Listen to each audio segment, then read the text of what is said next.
ଗଙ୍ଗାଧର ଭଗବାନ ବିଶ୍ୱନାଥଙ୍କୁ ପ୍ରଣାମ ଜଣାଉଛି। ମା ଗଙ୍ଗା ପବିତ୍ର ପାବନୀ ମା ଗଙ୍ଗା, ଭାରତବର୍ଷର ଆତ୍ମା ହିଁ ଗଙ୍ଗା, ସନାତନ ଧର୍ମର ମୂଳ ତୀର୍ଥ ହିଁ ଗଙ୍ଗା। ଯିଏ ଗଙ୍ଗା ଗୁରୁ ଗୋବିନ୍ଦ ଗୀତା ଗାୟତ୍ରୀ ଗୋମାତା ଏଇମାନଙ୍କୁ ସ୍ମରଣ କରନ୍ତି ନାହିଁ, ସେମାନେ ପ୍ରକୃତରେ ହିନ୍ଦୁ ନୁହନ୍ତି। ଗୋମାତା ଗୁରୁଦେବ ଗଙ୍ଗା। ଆପଣମାନେ ଜାଣିଛନ୍ତି ଆମର କେହି ଯଦି ମୁରବୀ ଲୋକ ଚାଲିଗଲେ ପ୍ରଥମେ ଲେଖା ହୁଏ ସେ ମୁରବୀ ଲୋକଙ୍କର ନିମନ୍ତ୍ରଣ କାର୍ଡରେ ଲେଖାଯାଏ ଗଙ୍ଗା। ତାମାନେ ସେ ଯେଉଁ କୂଳରେ ଥାଆନ୍ତୁ ନା କାହିଁକି ସେ ଗଙ୍ଗା ତାଙ୍କୁ ମୁକ୍ତି ଦିଅନ୍ତୁ। ଏହାର ଅର୍ଥ ନୁହେଁ ଗଙ୍ଗାରେ ମୁର୍ଦାର ଭସେଇଦେବା, ଅଳିଆ ଆବର୍ଜନା ପକେଇବା, ଇଏ ସବୁ ଗଙ୍ଗାର ବିରୋଧ ଭାବ। ଗଙ୍ଗା ମାତା ଯେଉଁ ରୁମ୍ରେ ବା ଯେଉଁ ହୋଟେଲରେ ଥିଲି ବର୍ତ୍ତମାନ ବସିଛି, ଏଇ ହୋଟେଲରେ ଏଇ 2 ମାସ ପୂର୍ବରୁ ଅନ୍ୟ ଏକ କାରଣ ପାଇଁ ଆସିଥିଲି। ତୀର୍ଥର ନାଁରେ ଆସେ, କିନ୍ତୁ ତୀର୍ଥ ସ୍ଥାନ ଖାଲି ବୁଲିକି ଦେଖେ, କିନ୍ତୁ ଆମେ ଆମର ସାମାଜିକ କାମ ଯାହା କରିବା କଥା କରୁ। ଯଦି ସାମାଜିକ କର୍ମ ଗୁଡ଼ିକ ନ ହୁଏ ତାହେଲେ ଆମକୁ ବି ଭଲ ଲାଗେନି। ସମାଜ ସେବା ହିଁ ଭଗବାନଙ୍କ ସେବା, ମାନବ ସେବା ହିଁ ମାଧବଙ୍କ ସେବା। ଇଏ ଯେଉଁ କଥା ସବୁ ଆମର ଓଡ଼ିଆ ହିନ୍ଦୀରେ ସବୁ ରହିଛି, ଏହା କେବେ ଭୁଲ ହେବନି। ମୁଁ ଆରଥରକ କହିଥିଲି ବୋଧେ, ଏଇ ଯେଉଁ ଖଟ ଉପରେ ବସିଛି, ଏଇ ଖଟ ଉପରେ ବସି ମୁଁ ଗଙ୍ଗାଙ୍କୁ ଚିନ୍ତା କରୁଛି। ମୋର ଗୋଟେ ଅଭ୍ୟାସ କି ବଦଭ୍ୟାସ ମୁଁ ଜାଣେ ନା, ମୁଁ କଥାବାର୍ତ୍ତା ହେଉଥାଏ, ଖାଉଥାଏ, ମୋର ନିତ୍ୟକର୍ମ କରୁଥାଏ, କିନ୍ତୁ ମୋର ଲକ୍ଷ୍ୟଟା ଯେଉଁଠି ରହିବା କଥା ମୁଁ ସେଇ ସ୍ଥାନରେ ସବୁବେଳେ ଥାଏ। ମୁଁ ହସୁଥିବି, କିନ୍ତୁ ଭିତରେ ମୁଁ କାନ୍ଦୁଥାଏ କାହାରି ଦୁଃଖ କଥା ମନେ ପକେଇ। ମୁଁ କାନ୍ଦୁଥାଏ କିନ୍ତୁ ହସୁଥାଏ କାହାରି ସୁଖ କଥା ମନେ ପକେଇ। ଇଏ ହେଉଛି ମୋ ଜୀବନର ସ୍ୱଭାବ। ଆଜି ନୁହେଁ, ଏ ଜୀବନ ଯେତେ ଦିନ ହେଲା ପୃଥିବୀକି ଆସିଛି ସେବେଠାରୁ ମୋର ଇଏ ସାଧନା ରହିଛି। ତେବେ ଏଇ ଖଟ ଉପରେ ଶୋଇଛି, ଗଙ୍ଗାଙ୍କୁ ସ୍ମରଣ କରୁଛି। ଗଙ୍ଗା ଦେଖାଯାଉଛନ୍ତି, ଗଙ୍ଗାଙ୍କୁ ସ୍ମରଣ କରି ଶୋଇଛି। ମୁଁ ଭାବୁଛି ଗଙ୍ଗା ମୋତେ ଯଦି କିଛି ଗୋଟେ ଫଳ ହଉ ବା କିଛି ଗୋଟେ ଖାଦ୍ୟ ଦେବେ, ତାହେଲେ ମୁଁ କ'ଣ ଖାଦ୍ୟ ତାଙ୍କୁ ଦେବି? ମୁଁ ଗୋଟେ ଫଳ ନେଇଯିବି, ଗଙ୍ଗାକୁ ଫୋପାଡ଼ି ଦେବି, ତାକୁ ମାଛ ଖାଇବେ, ସେ ଗୋଟେ ପୁଣ୍ୟ। କିନ୍ତୁ ମୁଁ ଚାହୁଁଛି ଗୋଟେ ମୋ ପାଟିରେ କି ମୋ ହାତରେ କିଏ ଗୋଟେ ଗଙ୍ଗା ନିଜେ ଗୋଟେ କିଛି ଦିଅନ୍ତୁ। ଏଇଠି ଯେଉଁ ପିଲାମାନେ ମୋର ବସିଛନ୍ତି, ଏଇଥିରୁ ଅନେକ ପିଲା ବି ସେଦିନ ବି ଥିଲେ। ମୁଁ ଏଇ ଖଟ ଉପରେ ଶୋଇଥିଲି। ଜଣେ ଗଜେନ୍ଦ୍ର ବୋଲି ଗୋଟେ ଶିଷ୍ୟ, ସିଏ ତାର ପରିବାର ନେଇ ସେ ରାମ ମନ୍ଦିରକୁ ଆସିଥିଲା, ମାନେ ଅଯୋଧ୍ୟାର ରାମ ମନ୍ଦିର ଦର୍ଶନ ପାଇଁ। ବଳିଆ ବି ଯାଇଥିଲା, କିନ୍ତୁ ମୁଁ ରାମଙ୍କ ମନ୍ଦିର ଭିତରକୁ ଯାଇନି, କେବଳ ବାହାରେ ମୁଡ଼ିଆ ମାରି ଯାଇଛି। ସିଏ ଯେତେବେଳେ ଜାଣିଲା ବାବା ବିଶ୍ୱନାଥଙ୍କ ପାଖକୁ ଯିବେ, ତେଣୁ ସିଏ ମଧ୍ୟ ପଛେ ପଛେ ମୋ ବାଟ ଉଣ୍ଡି ଉଣ୍ଡି ଆସି ପହଞ୍ଚିଲା। ଏଠି ଗୋଟେ ଘର ରୁମ୍ ନେଇକି ରହିଲା। ମୁଁ ଯେତେବେଳେ ଗଙ୍ଗାଙ୍କୁ ଖାଇବାକୁ ମାଗୁଛି, ଆଖି ବୁଜିକିରି ମାଗୁଛି, ଶୋଇକିରି ମାଗୁଛି, ସେତେବେଳେ ହଠାତ୍ ସେଇ ଗଜେନ୍ଦ୍ର ବାବୁଙ୍କର ଧର୍ମପତ୍ନୀ ଆସିକି ଠିଆ ହେଇକିରି କହୁଛନ୍ତି, ବାବା ଇଏ ଭୋଗଟି ଆପଣଙ୍କ ପାଇଁ ଆଣିଛି, ଆପଣ ଟିକେ ଖାଆନ୍ତୁ। ମୁଁ ଯେତେବେଳେ ଅନେଇଲି ତା ମୁହଁକୁ, ମୋତେ ଦେଖାଗଲା ଗଙ୍ଗା ଭଳି। ଏଇ ତ ଗଙ୍ଗା ମାତା ଆସିଲେ ଆଉ। ତେଣୁ ସେ ଭୋଗଟିକୁ ଖାଇଲି। ତେଣୁ ଜୀବନରେ ସବୁ କଥାକୁ ଯଦି ହାସ୍ୟାସ୍ପଦ ବୋଲି କହି କଥାକୁ ଉଡ଼େଇ ଦିଆଯାଏ, ସିଏ କଥାର ଅପରାଧ କେତେ ତାକୁ ମଣିଷ ହିସାବ କରିପାରିବନି। ମଣିଷ ମଣିଷକୁ ବେଖାତିରି କରେ। ହେ କି ତୀର୍ଥ, ହେ କି ସାଧୁ, ହେ କି ସନ୍ଥ, ସେ କି ବାବାଜୀରୁ କ'ଣ ମିଳିବ, ସେ କି ଗୀତା। ଯଦି ମଣିଷ ସବୁବେଳେ ଏମିତି ନିଜକୁ ବଡ଼ ବୋଲି ମନେ କରି ମୁଁ ଯାହା କହୁଛି ବହୁତ ଠିକ୍, ମୁଁ ଯାହା କରୁଛି, ଏମିତି ଗୋଟେ ଭାବନା, ଅହଙ୍କାର ଭାବନା ଆଣି ଏମିତି ଯଦି ମଣିଷ କରେ, ତାହେଲେ ସେ ମଣିଷ ଦିନେ ପୁଣି ଠିକ୍ ବେଳରେ ସେ ନିଶ୍ଚିତ ଭାବରେ କାନ ଧରି ଉଠ ବସ କରେ ଯେ କାହିଁକି ଏଭଳି ଭୁଲ ତମେ କରୁଛ। ଜୀବନରେ କେତେ ଦିନ ପାଇଁ ତମେ ଆସିଛ, ତେବେ ଭୁଲ ତ ବହୁତ କରୁଛ, ପୁଣି ଯାହାଙ୍କୁ ଯିଏ ମୁକ୍ତି ଦେବେ ତାଙ୍କ ନାଁରେ ଭୁଲ କରୁଛ। ଗୋଟେ ଗୀତ କାଲି ପରଦିନ ମୋର କ'ଣ ମନ ହେଲା, ମୁଁ ଲେଖିଥିଲି, ମୁଁ ବିଦେଶରୁ ଆଇଥିଲି ସ୍ୱଦେଶକୁ, କିନ୍ତୁ ସ୍ୱଦେଶରେ ମୋତେ କେହି ରହିବାକୁ କହିଲେନି। ତେଣୁ ମୁଁ ବର୍ତ୍ତମାନ ଭାବୁଛି ଫେରିଯିବାକୁ। ସେ ଗୀତଟି ମୁଁ ମାନେ ମୁଖସ୍ଥ କରିନି, ପିଲା ପଢ଼ିଦେବେ, ଆପଣମାନେ ଶୁଣିବେ। ତେଣୁ ଗୀତର ଭାବ ହେଉଛି, ଆମେ ଆସିଥିଲୁ ଆମକୁ ବାନ୍ଧିକିରି ରଖିବା ପାଇଁ ସିନା ତମମାନେ ଚେଷ୍ଟା କଲେ ହେବ। ଏ ଖାମ ତିଆରି କରିବା, ଆଉ ଆମେ କାହିଁ ରହିବାକୁ ଯିବୁ, ଏଠି କ'ଣ ଦରକାର। ଯେତେବେଳେ ଭୀଷ୍ମ ଶୋଇଛନ୍ତି ସରଶଯ୍ୟାରେ, ଶାନ୍ତନୁ ଆସିକିରି କହିଛନ୍ତି, ଭୀଷ୍ମ ଦେବବ୍ରତ ତମ ପାଇଁ ସ୍ୱର୍ଗରେ ଅପେକ୍ଷା କରିଛନ୍ତି, ସେଠି ବି ବହୁତ କାମ ଅଛି, ଆଉ ଏଠି ତ ବହୁତ ଲଢ଼ିଲ, କ୍ଷତ ବିକ୍ଷତ ହେଲ, ଦେହ ହାତ କ୍ଷତ ବିକ୍ଷତ ହେଇଛି, ପୁଣି ରଣାଙ୍ଗନରେ କାହିଁକି ଶୋଇବ, ମୋ ସାଙ୍ଗରେ ଫେରିଆସ। ମୋର ଦେବଜଗତର ଲୋକମାନେ ତମକୁ ଅପେକ୍ଷା କରିଛନ୍ତି।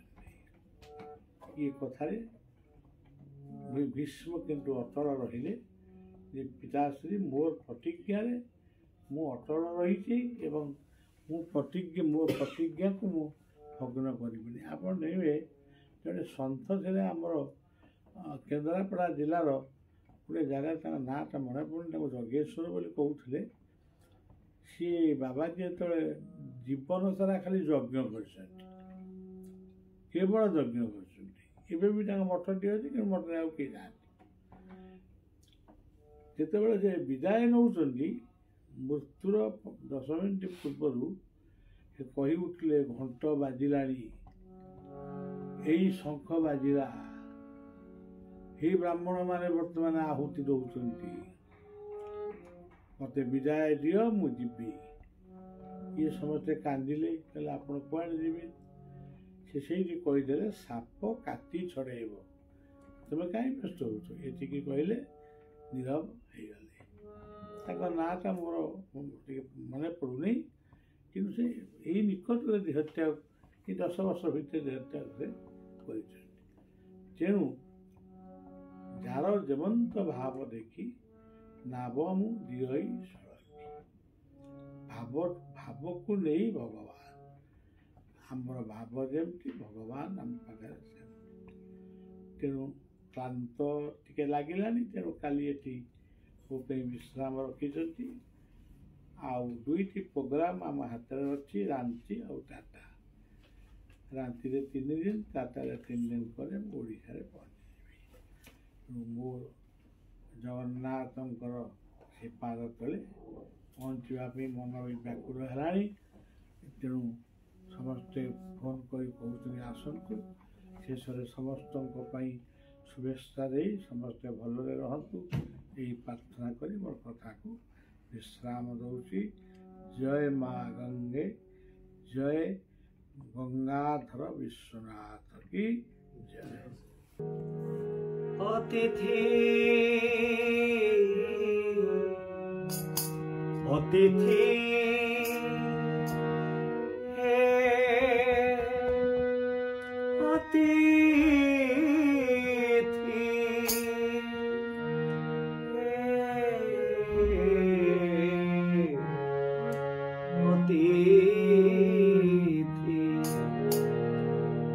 विदेशरू आसिथिली अतिथि होई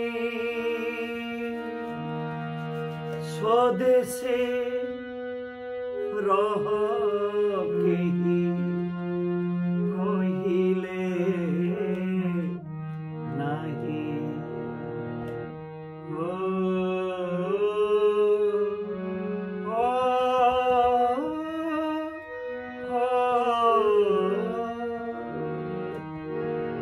विदेशरू आसिथिली अतिथि होई विदेशरू आसिथिली अतिथि होई स्वदेशे रह केही कहिले नाही।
खाइबाकु गंडे भात मिलिला नाही पिंधिबाकु खंडे कना पाइली नाही।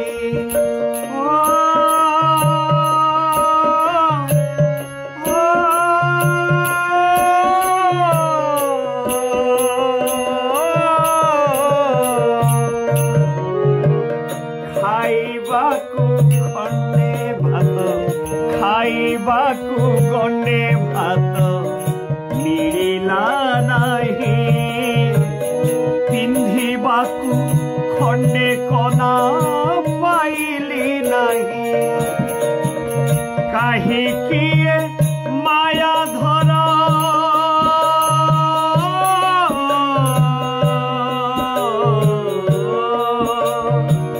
କାହିଁକି ମାୟା ଧର ମାୟା ଭିଆଇ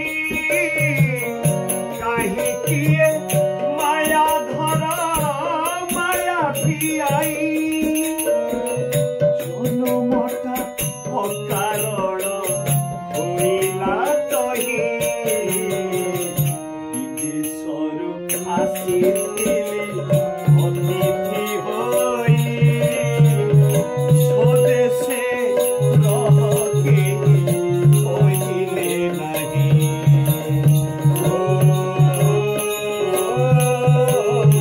ସ୍ୱଦେଶେ ରହକେ କହିଲେ ନାହିଁ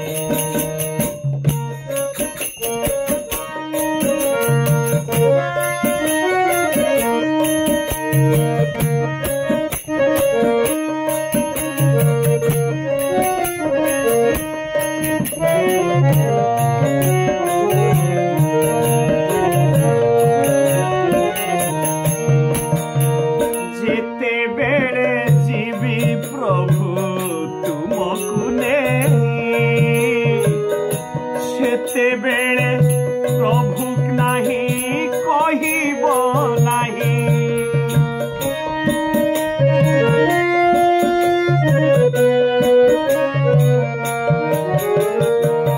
ଯେତେବେଳେ ଯିବି ପ୍ରଭୁ ତୁମକୁ ନେଇ ସେତେବେଳେ ପ୍ରଭୁ ନାହିଁ କରିବ ନାହିଁ ସବୁବେଳେ ତୁମେ ମୋର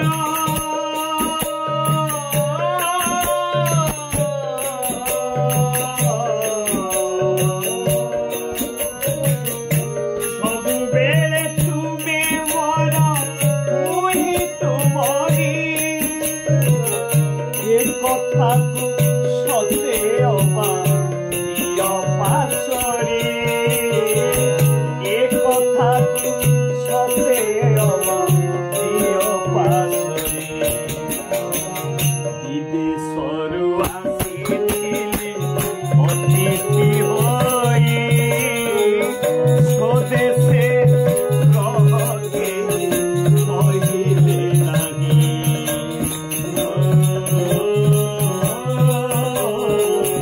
ସ୍ୱଦେଶେ ରହକେ କହିଲେ ନାହିଁ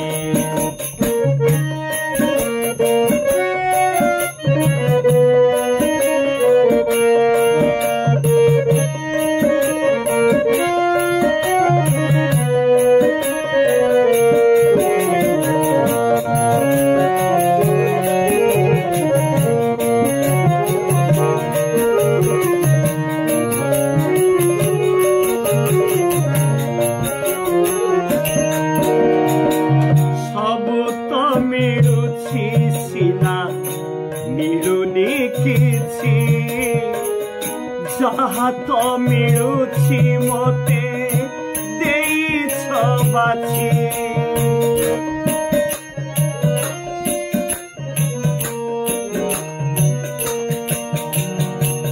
ସବୁ ତ ମିଳୁଛି ସିନା ମିଳୁନି କିଛି ଯାହା ତ ମିଳୁଛି ମୋତେ ଦେଇଛ ବାଛି ସେତିକିରେ ମୁହିଁ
ଦେଖିଲେ